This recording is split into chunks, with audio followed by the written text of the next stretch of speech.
la peor temporada del Real Madrid.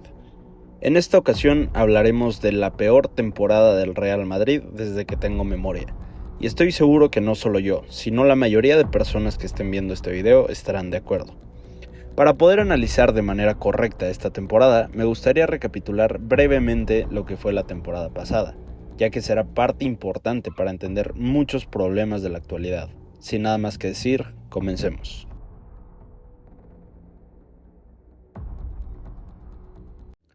Llegada de Mbappé. Parecía que todo iba a salir bien. El Madrid venía de ganar la 15ª Champions League en su historia, rebasando por 10 al Barcelona, con dos jugadores que fácilmente pudieron haber ganado el Balón de Oro, como lo es Vinicius Jr. o Jude Bellingham. Sin embargo, todo esto cambió con un solo cambio en la plantilla: la salida de Toni Kroos. La planificación deportiva se centró en fichar más atacantes que realmente buscar un perfil de jugador que pudiera mover los hilos en el mediocampo. Trajeron a Mbappé y a Endrick, sin suplir lo que realmente importaba. Gracias a esto, el Madrid sufrió de una desorganización en el juego bastante grande. En mi opinión, la temporada pasada, el problema principal es que todo el juego era cargado a la banda izquierda. Vinicius Jr. y Mbappé al final del día son extremos izquierdos, y Rodrigo es un extremo derecho reconvertido. Esto significa que su posición natural se da por el otro lado. Al combinar esto con que no había nadie que pudiera mover el juego hacia alguna otra dirección, el Madrid se perdió en individualidades y dejaron que el Barcelona los pasara por encima en Liga, perdiendo todos los clásicos, y en Champions quedaron afuera en cuartos de final contra el Arsenal en un global de 5-1.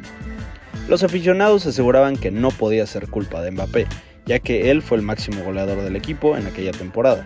Tenía que ser culpa o de Vinicius por bajar su rendimiento o de Carleto Ancelotti por no saber cómo organizar a la plantilla.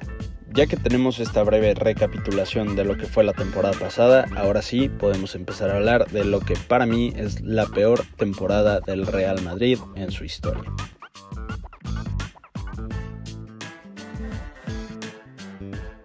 Temporada 2025-2026.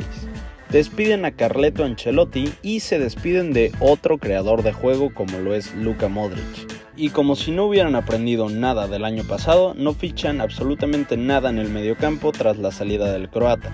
Confiaron en que Tchouaméni, Valverde y Arda Güler pudieran encargarse de crear todo el juego. En mi opinión, ninguno de estos talentosos jugadores funcionan para crear juego como tal.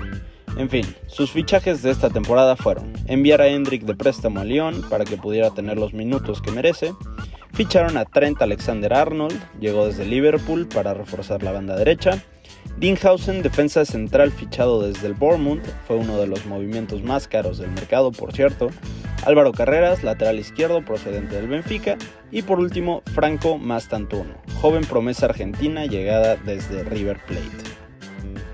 Y aquí es donde apareció un hombre que devolvió completamente la ilusión al madridismo: Xabi Alonso, uno de los mejores mediocampistas más inteligentes en la historia del club, regresaba al Santiago Bernabéu, pero esta vez como entrenador. Y honestamente las primeras sensaciones fueron muy positivas. Desde sus primeros partidos se notaba un equipo mucho más ordenado tácticamente, con mejor presión y una idea de juego muchísimo más clara que los últimos meses de Ancelotti. Por primera vez en mucho tiempo, el Madrid parecía volver a jugar como un equipo, y no solo caer en individualidades. Llega el Mundial de Clubes. Empieza el primer torneo de esta temporada. Aunque el debut en el Mundial de Clubes no fue perfecto, tras empatar 1-1 contra el Al Hilal, el equipo comenzó poco a poco a mejorar. Después derrotaron 3-1 al Pachuca, incluso jugando gran parte del partido con un hombre menos. Más tarde vencieron 3-0 al Salzburg, demostrando probablemente sus mejores minutos del torneo. Y no solo eso, en fase eliminatoria llegaron victorias bastante importantes, como el 1-0 contra la Juve y un intenso 3-2 frente al Borussia Dortmund en cuartos de final. El madridismo comenzaba nuevamente a emocionarse, muchos aficionados ya hablaban de la nueva era en el Real Madrid. Sin embargo, llegada la etapa de semifinales, en el Real Madrid les tocó enfrentarse al PSG de Luis Enrique, vigentes campeones de la Champions League. En este partido, todo lo bueno de lo que veníamos hablando en el torneo fue como si nunca hubiera existido. Errores en defensa, mal manejo del balón y todo quedó en una dolorosa eliminación 4-0 a favor del PSG. Sin embargo, para este punto, el madridista no estaba para nada enojado o decepcionado, sino aún ilusionado. Sí, perdieron contra el PSG, sin embargo se podía ver una dinámica de juego y entendimiento en la plantilla que no se veía desde hace mucho. Ahora sí arranca el inicio de la temporada regular.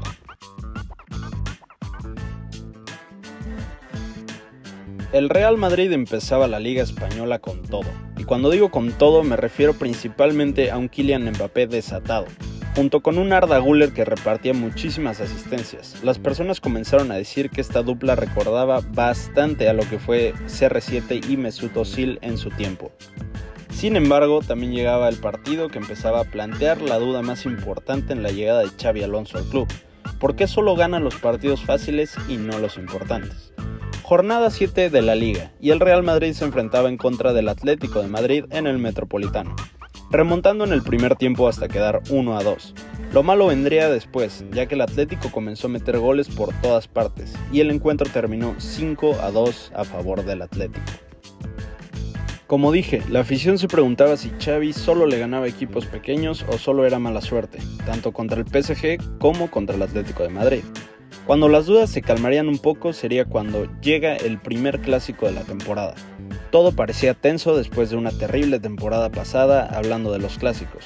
Sin embargo, con Xabi Alonso al mando algo cambiaba. Se podía ver al equipo motivado y listo para salir al campo y conseguir esos 3 puntos en contra de su clásico rival. Y así fue, ganaron el partido 2-1 con goles de Mbappé y Bellingham. Pero este resultado pudo haber sido fácilmente un 3 o 4-1. En mi opinión es el mejor juego tácticamente hablando de la era Xabi Alonso. Después llegaba la Champions y más de lo mismo, Mbappé anotando más goles que partidos jugados, un equipo fuerte y sólido, sí, pero en contra de pequeños equipos. Cuando más la afición dudaba de Xabi Alonso, ya que empezaba a perder todos los partidos relevantes de la temporada y a ganar solo los que casi tenía como obligación hacerlo, empezando en contra de Liverpool. En Anfield encontrarían su primera derrota en Champions, 1-0 frente a Liverpool con gol de McAllister. Como venían de ganar el clásico jugando bien, los madridistas no le dieron tanta importancia. Después de todo era Liverpool y en Anfield, un partido bastante complicado. Después fueron contra el Olympiacos, donde Mbappé anota 4 goles y se coloca como máximo goleador momentáneo en la competición. Pero de nuevo, contra un equipo al cual es casi obligatorio sacarle el resultado. Aquí me gustaría detenernos a hablar de algo muy importante. Parecería que vimos la mejor versión de Mbappé con Xabi Alonso al mando. Tenía estadísticas casi a los CR7, más goles que partidos, apareciendo cuando tenía que aparecer. Sin duda el francés se sentía mucho más cómodo con Xavi que con cualquier otro entrenador en la entidad blanca. Luego de eso jugarían en contra del Manchester City en el Bernabéu, donde también se llevarían otra derrota en un 1-2 en el Santiago Bernabéu, lo que ahora sí ya tenía la afición bastante preocupada con respecto a qué les esperaría en la temporada si solo ganaban contra el Oviedo, Olympiacos y equipos de media tabla para abajo. Se leían críticas por todas partes hacia Xabi Alonso, diciendo que no es lo que esperaban, que tenía una de las mejores plantillas de los últimos años y que el equipo no rendía cuando justo el Real Madrid tiene que rendir, en momentos importantes. La gota que derramó el vaso venía a continuación. Llega la final de la Supercopa de España y el rival es nada más y nada menos que el Fútbol Club Barcelona. El Madrid llegaba con muchas bajas, incluido Mbappé, pero al menos tenía que poder darle pelea a su máximo rival. Sin embargo, no fue así. El partido quedó 3-2 a favor del Barcelona, y si escuchas solo el resultado te podría parecer que fue un juego reñido. Bueno, no. Todos los que vimos el enfrentamiento sabemos que el Barça tuvo control absoluto de la pelota casi los 90 minutos. Y fuera de eso había algo más importante, el Madrid se echó para atrás, como si fuera un equipo inferior al Barcelona.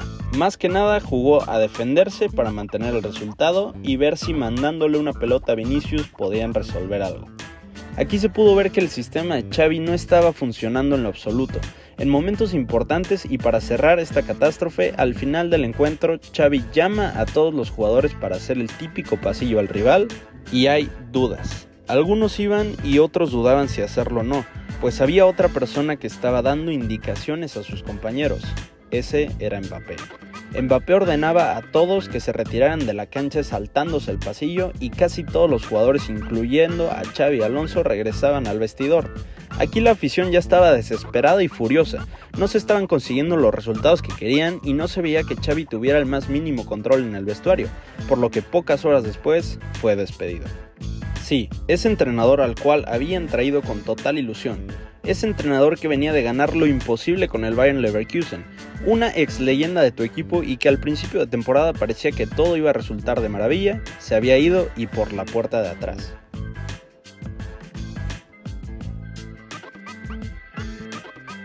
Al estar a mitad de temporada, el Real Madrid solo pudo traer a un hombre, Álvaro Arbeloa. Una apuesta que, como veremos a continuación, no salió nada bien. Álvaro Arbeloa llegaba al club y su primer partido fue en contra del Albacete en Copa del Rey.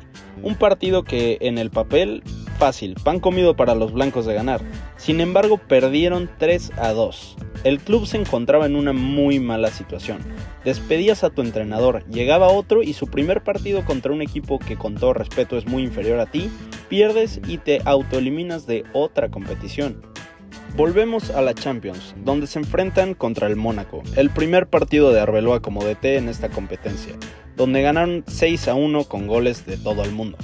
Llegaba otra parte decisiva de la temporada, su último partido de Champions de Liga contra el Benfica de Mourinho. Si ganaban este partido pasaban entre los primeros 8, si no tendrían que volver a jugar los 32avos por segunda temporada consecutiva. Perdieron el partido con un 4-2 y hubo de todo, incluyendo un agónico gol del portero del Benfica al último minuto desde un córner. Parecía ya una mala broma, pero en la ronda de 32avos les volvió a tocar el Benfica de Mourinho. Aquí la cosa ya cambió un poco, ganaron tanto en la ida como en la vuelta, dejando claro que lo del 4-2 fue tan solo una equivocación. Ahora volvemos a la liga, en donde iban de mal en peor, empatando o perdiendo partidos irrelevantes, pero como seguían vivos en Champions, eso no parecía afectarles demasiado, pero luego veríamos que vaya que era importante ganar esos pequeños partidos que al menos ganaban con Xabi Alonso. Llegan los cuartos de final y les toca otra vez en contra del Manchester City de Guardiola. La afición estaba dividida en el aspecto de que muchos pensaban que podían sacar el resultado, pero muchos otros decían que el City estaba en otro nivel y que objetivamente iba a pasar el conjunto de Haaland y compañía.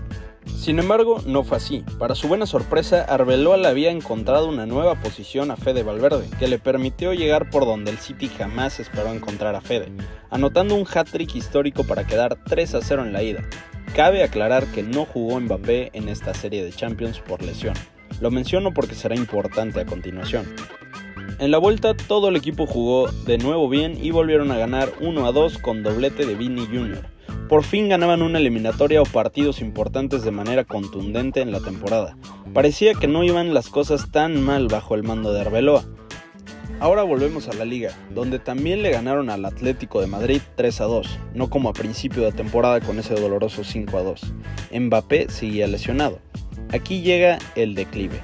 Mbappé se recupera y la afición tiene la esperanza de que si ya les estaba yendo tan bien últimamente sin Mbappé, con él iban a ser imparables. Bueno, pues no fue así. Regresa Mbappé y en su primer partido pierden en contra del Mallorca 2-1.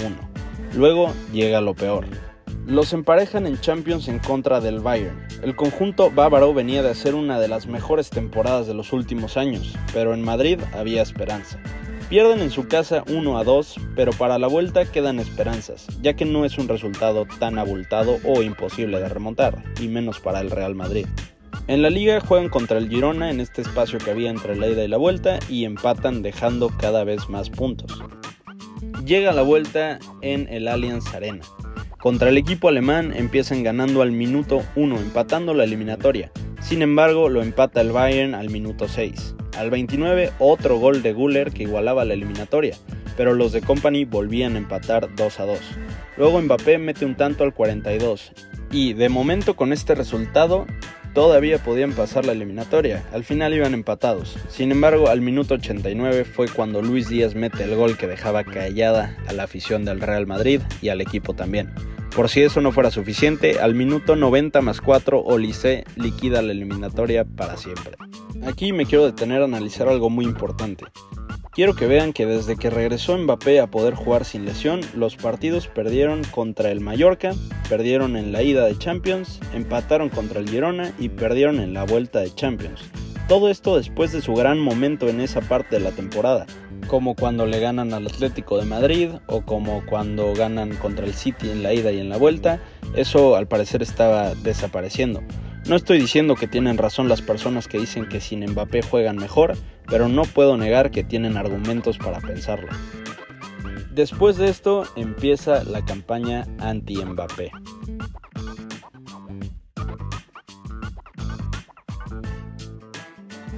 Yo creo que todo empezó como un meme, el cual supongo que todos conocemos. Hablo del Mbappé dictador.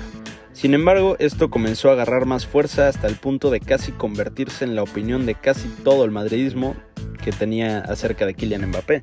Para no hacer el cuento largo, el Madrid siguió perdiendo puntos muy tontos en Liga y Mbappé resulta que sale lesionado.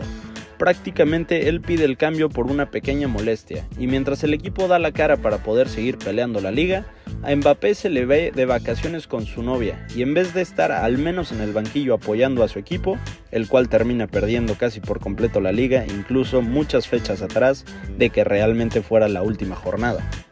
Ahora retomo lo de Mbappé, pero primero vamos a hablar de lo que fue, ahora sí, el peor momento de la peor temporada del Real Madrid en su historia, en mi opinión. En este tramo de la temporada fue cuando realmente todo se hundió. Y sí, si pensabas que después de caer en casi todas las competiciones podía ser el punto más bajo del club, déjame decirte que estás equivocado. Empiezan a pasar tantas cosas dentro del club que nadie se las puede explicar. Primero empieza una campaña de juntas de firmas para que Mbappé se vaya del club. Sí, el jugador que estuviste esperando durante 7 años tenía una campaña que, aunque podías pensar que reunió pocas firmas, logró tener más de 70 millones. Cabe aclarar que cualquier persona podía firmar, por lo que no es descabellado pensar que la mayoría de ellas no era gente del Real Madrid. Al mismo tiempo que estaba pasando todo esto, sale información de que Rüdiger le soltó una cachetada a Álvaro Carreras. Y si fuera poco, Fabrizio Romano confirma que Tchouaméni y Valverde tuvieron una pelea que terminó mandando a Fede Valverde al hospital. Todo esto estaba pasando mientras se preparaban para jugar el último clásico de la temporada, que por primera vez en toda la historia definiría quién es el campeón de Liga, ya que el Barça solo necesitaba ganar para coronarse. La gente decía que la información acerca de la pelea la había filtrado a la prensa Dani Carvajal, el capitán y referente de todo el vestidor en general. Supuestamente había filtrado todo a la prensa.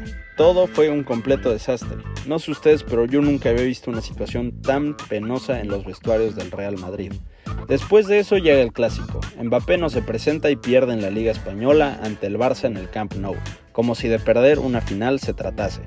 Después de todo lo que acabo de mencionar, la cereza al pastel llegó cuando Florentino Pérez convoca una rueda de prensa, la cual pasaría a los libros de historia dejándonos clips como los siguientes. Solo, o sea, que hay más. Bueno, que sí, da igual. Yo me voy a dar de baja del ABC. Que mi padre me hizo hace 40 o 50 años socio. Y yo me costaba, digo, pero ¿cómo honro mejor a mi padre? Yo le honro mejor si me doy de baja. Porque mi padre no podría entender que usted escribiera en el ABC.